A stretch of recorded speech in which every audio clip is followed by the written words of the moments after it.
नमस्कार, बहुत स्वागत है आप सभी का। आप देख रहे हैं प्रदेश का सबसे भरोसेमंद news channel India news Uttar Pradesh Uttarakhand. मैं आपके साथ मनीषा शर्मा। स्पेशल रिपोर्ट में आज बात होगी योगी आदित्यनाथ और मोहन भागवत की मुलाकात ना होने को लेकर। दरअसल मुख्यमंत्री योगी आदित्यनाथ शनिवार को 3 दिवसीय दौरे पर गोरखपुर पहुंचे, जहां राष्ट्रीय स्वयंसेवक संघ यानी आरएसएस के प्रमुख मोहन भागवत स्वयं सेवकों के शिविर में हिस्सा ले रहे हैं। उत्तर प्रदेश में भारतीय जनता पार्टी को लोकसभा चुनाव में लगे इस झटके को देखते हुए भागवत और योगी आदित्यनाथ के बीच मुलाकात को लेकर काफी तेज अटकलें लगाई जा रही हैं। दोनों नेताओं की मुलाकात शनिवार को होनी थी, जिसे 2 बार दोपहर और फिर शाम तक के लिए स्थगित कर दिया गया, लेकिन देर रात तक दोनों की मुलाकात हो नहीं सकी। बाद में आरएसएस सूत्रों ने बताया कि किसी भी तय मुलाकात की घोषणा नहीं की गई है। इस खबर को विस्तार से समझने के लिए एक खास पैनल के साथ हम इसी पर चर्चा करेंगे, लेकिन उससे पहले ये रिपोर्ट। लोकसभा चुनाव के अप्रत्याशित नतीजे आने के बाद मौका है सभी राजनीतिक दलों का इस बात पर चिंतन और मंथन करने का। वहीं आरएसएस प्रमुख मोहन भागवत भी इस बीच उत्तर प्रदेश में हैं। उनके उत्तर प्रदेश में होने को लेकर अटकलें तेज हैं कि जल्द ही उनकी मुलाकात मुख्यमंत्री योगी आदित्यनाथ से होगी। मुलाकात में क्या होगा, क्या कुछ तय किया जाएगा, उत्तर प्रदेश को लेकर इस तरह के अप्रत्याशित नतीजे आने के पीछे क्या कारण रहे, आरएसएस का अपना एजेंडा क्या है, आरएसएस की तरफ से की गई तैयारियां, भारतीय जनता पार्टी के साथ मेलजोल और भारतीय जनता पार्टी और आरएसएस के मिलकर किए गए कार्यों के चलते क्या वजह रही कि इस तरह के नतीजे आए, इन सारी बातों पर निश्चित तौर पर बातचीत होगी। वहीं एक तरफ ये भी कहा जा रहा है कि योगी आदित्यनाथ और मोहन भागवत की मुलाकात अगर होती है तो उसके बाद क्या परिणाम होंगे। हालांकि ये साफ है कि आरएसएस की तरफ से जो सूत्रों के मुताबिक जानकारी है कि पहली पसंद के तौर पर मुख्यमंत्री योगी आदित्यनाथ रहे हैं और शायद यही वजह है कि उनके उत्तर प्रदेश के मुख्यमंत्री बनने के पीछे भी आरएसएस की एक अपनी पहली पसंद रही है। और इस बीच उत्तर प्रदेश के इस तरह के नतीजे आने को लेकर बिल्कुल चर्चा होना बिल्कुल निश्चित तौर पर तय है और देखना होगा इस चर्चा में आखिर क्या कुछ बातचीत होती है, किन विषयों पर खासतौर पर ध्यान दिया जाता है। आरएसएस जो हमेशा से ही भारतीय जनता पार्टी के लिए संरक्षक के तौर पर काम करती नजर आई है, आरएसएस का एक वो विंग जो उत्तर प्रदेश में हमेशा से ही लगा रहा है, खासतौर पर चुनाव में ही नहीं बल्कि हमेशा की तरह हिंदुत्व के एजेंडे को लेकर आगे बढ़ता रहा है। वहीं चेहरे के रूप में योगी आदित्यनाथ आरएसएस की पहली पसंद रहे हैं और इस बीच उनकी मुलाकात के कई सारे सियासी मायने भी लगाए जा रहे हैं, क्योंकि कारण जरूर ढूंढा जाएगा, वजह पर जरूर चर्चा होगी। क्या कारण रहे, क्या वजह रहे, इस बात को आरएसएस भी निश्चित तौर पर सर्वेक्षण और अन्वेषण करना चाहती है, जिसके बाद आरएसएस और भारतीय जनता पार्टी के आला कमान को लेकर एक बड़ी बैठक होना संभावित है। कैमरामैन राजेंद्र के साथ अभिषेक सिंह, इंडिया न्यूज, लखनऊ। तो मुलाकात के क्या मायने हैं और मुलाकात ना हो पाई, अभी तक नहीं हो पाई है, उसके क्या मायने हैं, इसी को लेकर हम चर्चा करेंगे। हमारे साथ एक खास पैनल जुड़ा हुआ है। तारुफ आपका जल्दी से करवा देती हूँ। पंकज रस्तोगी जी वरिष्ठ पत्रकार के तौर पर हमारे साथ ही चर्चा में है। मनीषा अग्रवाल जी राजनीतिक विश्लेषक और अभिषेक दीक्षित राजनीतिक विश्लेषक के तौर पर हमारे साथ जुड़े हुए हैं। आप तीनों खास मेहमानों का बहुत स्वागत करती हूँ। मैं शुरुआत पंकज जी आप ही के साथ कर लेती हूँ। अभी तक मुलाकात नहीं हो पाई है, उसकी वजह क्या आप समझ रहे हैं, उसका आकलन आप कितना कर पा रहे हैं? क्योंकि शहर एक ही है और दोनों एक ही शहर में मौजूद है, लेकिन उसके बावजूद भी योगी आदित्यनाथ और मोहन भागवत की अभी तक मुलाकात नहीं हो पाई है। क्या वजह समझ रहे हैं आप? मतलब उनकी व्यस्तता रहती है और मुख्यमंत्री जिस तरह से वहां पर अभी उन्होंने समीक्षा बैठक की है वहां पर गोरखपुर में अधिकारियों के साथ, और वो मुख्यमंत्री की तमाम व्यवस्था है और व्यस्तता है। और दूसरी चीज, उत्तर प्रदेश के से प्रधानमंत्री मोदी चुनाव जीते हैं वाराणसी लोकसभा सीट का, और वो वाराणसी आने वाले हैं, वहां उसकी भी जिम्मेदारी उनके ऊपर है कि वहां सुचारू व्यवस्था रहे, सब कुछ रहे। प्रधानमंत्री के आगमन को देखते हुए भी उनकी तमाम व्यस्तताएं हैं और निश्चित रूप से 5 दिन का ये जो सम्मेलन है आपका आरएसएस का, राष्ट्रीय स्वयंसेवक संघ का, जो काफी दिन पहले से डिसाइडेड होता है, ये अचानक से इसको चुनाव के नजरिए से नहीं, परिप्रेक्ष्य में नहीं देखा जाना चाहिए कि चुनाव के चलते इसका इसका निर्धारण किया गया, पहले ही से वो डिसाइड था। तो उसमें 5 दिन का सम्मेलन है, उसमें मुख्यमंत्री की मुलाकात हो जाएगी। इसको इतना तूल देना और या इसको इतना वो करना कि नहीं कोई किसी कारणों से भेंट नहीं हो रही, तो ये चीज कहना बिल्कुल अनुचित है और ये निश्चित रूप से उनकी मुलाकात होगी और बात होगी, इससे इनकार नहीं किया जा सकता है। और मुख्यमंत्री और जो आरएसएस प्रमुख मोहन भागवत है उनका दोनों लोगों का बराबर तालमेल रहा है, सब कुछ रहा है। वो बहुत से और आरएसएस की पहली पसंद योगी आदित्यनाथ है उत्तर प्रदेश में मुख्यमंत्री के लिए। 2017 में पहली बार आरएसएस के द्वारा ही उनका नाम प्रस्तावित किया गया था और वो उत्तर प्रदेश के मुख्यमंत्री बने और उन्होंने करके दिखाया भी।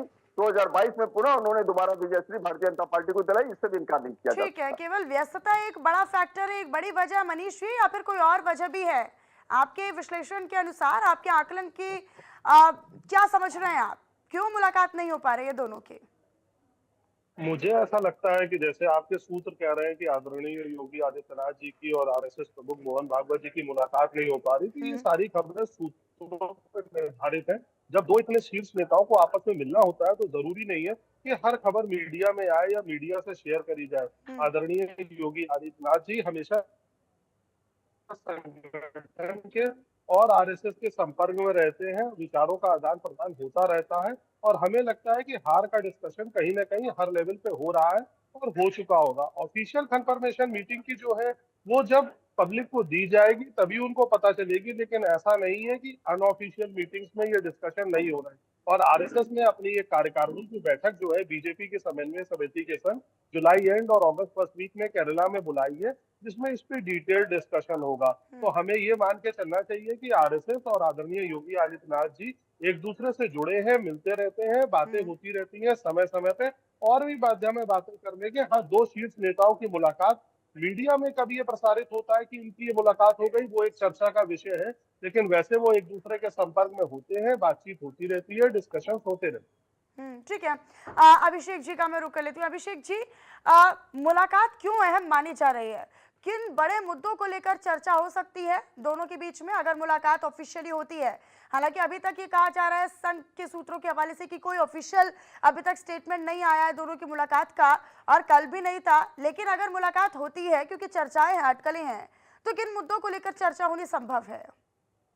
देखिए, एक तो बात यह है कि भाजपा एक राजनीतिक संगठन है, वो अपने हिसाब से कार्य करता है, जबकि संघ एक सांस्कृतिक संगठन है। संघ कहता भी रहता है कि हमारा राजनीति से कोई लेना-देना नहीं है, हम तो व्यक्ति निर्माण पे काम करते हैं, लेकिन फिर भी संघ के एजेंडे को भाजपा ने सबसे पहले आगे बढ़ाया है। ज्यादातर चीजें पूरी हो चुकी है, धारा 370 हट चुकी है, राम मंदिर का निर्माण हो चुका है। एक दो मुद्दे हैं जिन पर अभी काम होना बाकी है, यूसीसी लाना है, जो संघ लगातार कहता रहा है भाजपा को, और निश्चित रूप से कि संघ भी चाहता होगा भाजपा मजबूती से केंद्र में आए, जिससे कि उसका यूसीसी का जो बहुत बड़ा मुद्दा है वो पूरा हो सके। तो संघ ये चाहेगा कि इन मुद्दों को किसी तरह जो भाजपा के जो घटक दल हैं उनके साथ मिलकर आगे बढ़ाया जाए। यही चीजें संघ निश्चित रूप से डिस्कशन करना चाहेगा। ठीक है। मनीष जी, आपने अभी जिक्र किया, आपने कहा कि जरूरी नहीं है कि हर चीज मीडिया के सामने आए या फिर अनऑफिशियली दोनों क्या पता मुलाकात कर भी रहे हो, अंदर खाने बातचीत चल भी रही हो, हार को लेकर समीक्षा होनी थी, क्या पता समीक्षा चल भी रही हो, लेकिन हालांकि पहले ऐसा नहीं हुआ है। जब भी तारीख आई है, जब भी जानकारी आई है, दोनों की मुलाकात हुई है और वो ऑफिशियली हुई भी है। ठीक है मनीष जी, लेकिन एक और बात है, जिस तरीके से अभी हमने देखा था कि चुनाव के दौरान, प्रचार प्रसार के दौरान जेपी नड्डा ये कहते हैं कि वैचारिक तौर पर हमें साथ की जरूरत पड़ेगी तो हम जरूर संघ का साथ लेंगे, अन्यथा हमारी पार्टी इतनी मजबूत और सुदृढ़ है और इतनी सक्षम है कि हम अकेले के दम पर चीजें कर सकते हैं, आगे अपनी रणनीति तैयार कर सकते हैं। इधर मोहन भागवत और इंद्रेश कुमार के बयान से साफ होता है कि वो उस बयान के बाद अहंकारी पार्टी उन्होंने बताया, उन्होंने कहा कि 241 पर भगवान राम ने न्याय किया और रोक दिया पार्टी को। तो ये आप किस तरीके से देख रहे हैं? क्या ये एक बड़ी वजह तो नहीं है कि दोनों अभी दूर हैं, बातचीत नहीं कर पा रहे हैं? देखिए, इंद्रेश जी और आदरणीय जेपी नड्डा जी अपने अपने संगठन के बहुत बड़े नेता हैं। मुझे लगता है उन्हें पब्लिक डोमेन में ऐसे बयान देने से परहेज करना चाहिए। हाँ, मोहन भागवत जी ने ऐसा कुछ नहीं कहा है, जो उन्होंने बयान में कहा है वो भाजपा के लिए एक संदेश है और भाजपा ने जरूर उस पर काम करना शुरू कर दिया होगा। दूसरे, अगर आप ये देखेंगे कि सरसंघ मोहन चालक जी का गोरखपुर में मौजूद होना और आदरणीय योगी आदित्यनाथ जी का उसी समय गोरखपुर में मौजूद होना बहुत बड़े संकेत देता है। जरूरी नहीं है कि मीडिया के सामने या मीडिया के डिक्लेरेशन से फॉर्मल मीटिंग हो, लेकिन चीजों का आदान प्रदान जरूर हो रहा है और इस हार पे विश्लेषण जरूर हो रहा है, जिसके रिजल्ट आपको दिखने लगेंगे। जैसे आदरणीय योगी आदित्यनाथ जी इस समय समीक्षाएं बैठक कर रहे हैं, डे टू डे चीजों को एसेस कर रहे हैं और ये जानने की कोशिश कर रहे हैं कि कहाँ पे समस्या थी। कल उन्होंने गोरखपुर में एक कार्यकर्ता सम्मेलन भी करा था, वो अब कार्यकर्ताओं से डायरेक्ट संवाद कर रहे हैं और ये जानने की कोशिश कर रहे हैं कि कहाँ पे ऐसी कमी रह गई, जबकि गोरखपुर में जीत तो हुई है लेकिन मार्जिन काफी कम हुआ है। तो मुझे लगता है कि भाजपा और संघ इस टाइप की चीजों पे जरूर काम कर रहे हैं, और अभी प्राथमिकता जो है यूपी की 9 सीटों पे उपचुनाव की है, जो लोकसभा के चुनाव के बाद रिक्त हुई है। क्योंकि क्या उसमें सपा कांग्रेस एक साथ लड़ेगी, क्या उसमें बीजेपी के सामने फिर से सपा कांग्रेस अलग अलग होगी, अभी इसकी तैयारियां भी उतनी तरजीह पे हैं, क्योंकि उन चुनावों की तिथियों की घोषणा कभी भी हो सकती है। और विधानसभा चुनाव में क्या गठबंधन के साथ ये चुनौती देंगे बीजेपी को या एनडीए को, इसको लेकर भी क्या अभी से तैयारियां होनी चाहिए, वो तो बेहद जरूरी है। और शायद यही वजह है कि आगे की रणनीति को लेकर भी ये जो मुलाकात जिस तरीके से हम लगातार बीते कई दिनों से चर्चा भी कर रहे हैं, वो इसीलिए कर रहे हैं कि आगे क्या रणनीति हो सकती है। 33 सीटें बीजेपी की आना, और ये कहीं ना कहीं एक बहुत बड़ा नुकसान बीजेपी के लिए है, क्योंकि पश्चिमी हो, अवध हो या पूर्वांचल हो, हर तरफ बीजेपी ने अपनी पूरी मजबूती के साथ चुनाव लड़ा, लेकिन दावे वादे भी खूब किए गए। उसके बाद जब 33 सीटें बीजेपी की आती है तो हार पर मंथन और समीक्षा होनी लाजमी है। पंकज जी का एक बार फिर से रुक कर ले तो पंकज जी, विस्तार को लेकर भी संघ प्रमुख मोहन भागवत ने कहा था कि अब हमें विस्तार को लेकर भी चर्चा करनी है, उस पर भी मंथन करना है और उस पर भी अब प्रशिक्षण देना शुरू करना है, ना केवल शहरों तक सीमित रहना है बल्कि हमें अब गांव-गांव जाकर भी आरएसएस को विस्तार देना है, मजबूती देनी है। तो क्या संभव है, क्या उसको लेकर भी मुलाकात अहम मानी जा सकती है? बिल्कुल, देखिए मुलाकात आरएसएस राष्ट्रीय स्वयंसेवक संघ एक हिंदुत्ववादी संगठन है और राष्ट्र की विचारधारा से ओतप्रोत है और राष्ट्र निर्माण में उसकी एक प्रबल भूमिका रही है राष्ट्रीय स्वयंसेवक संघ की। और भाजपा और भारतीय जनता पार्टी और राष्ट्रीय सेवक संघ एक दूसरे के पूरक हैं। और जिस तरह से इंद्रेश कुमार जो राष्ट्रीय स्वयंसेवक संघ के प्रचारक हैं, उन्होंने जिस तरह का बयान दिया, फिर उसके बाद वो अपने बयान से पलट भी गए। उन्होंने कहा कि जिन्होंने राम का विरोध किया उनकी सरकार नहीं बनी, वो उन्होंने उसके अपने समाचार का कंट्राडिक्शन भी कर दिया। तो इसलिए, और तीसरी बात ये समझ लीजिए, जिस तरह से तो फिर बाद में करना ही था, डैमेज कंट्रोल भी तो करना ही था ना। अगर आपने बयान दिया 241 पर रोक दिया, अब 241 किसको मिली वो तो सबको पता है ना। उसके बाद लेकिन सवाल हालांकि उसको रिकवर करने के लिए वो क्या बोलते हैं वो अलग हो जाता है फिर। देखिए, लेकिन अभी देखिए उपचुनाव है उत्तर प्रदेश में और 9 विधानसभा सीटों पे उपचुनाव होने हैं, जो लोकसभा सांसदों के चुने जाने के बाद ये रिक्त सीटें हुई है। तो भाजपा के लिए कड़ी चुनौती रहेगी इन 9 सीटों को जीतना, उपचुनाव में जीतना। और इसके लिए भाजपा पूरा दमखम प्रयोग करेगी और योगी आदित्यनाथ एक कड़ी मेहनतशील, एक सुदृढ़ और संकल्पशील मुख्यमंत्री है। वो निश्चित रूप से इसमें कोई कसर नहीं छोड़ेंगे और मोहन भागवत और उनकी मुलाकात भी हो जाएगी, इससे इनकार नहीं किया जा सकता है। और राष्ट्रीय स्वयंसेवक संघ की उपेक्षा और राष्ट्रीय स्वयंसेवक संघ का इस चुनाव में न लगना ही भाजपा की प्रचंड हार का, मतलब बहुमत के आंकड़े से दूर रहना ही कारण बना। इसको भी सब लोग देख रहे हैं और कार्यकर्ताओं की उपेक्षा जिस तरह से नेताओं ने किया उसका भी एक नजरिया रहा। वो सब चीजों को आप ये मान रहे हैं कि दोनों के बीच में कहीं ना कहीं दूरी रही, चुनाव में संघ उतना एक्टिव नजर नहीं आया। बिल्कुल संघ अगर सक्रिय रहा होता तो भाजपा की इतनी बड़ी हार नहीं होती।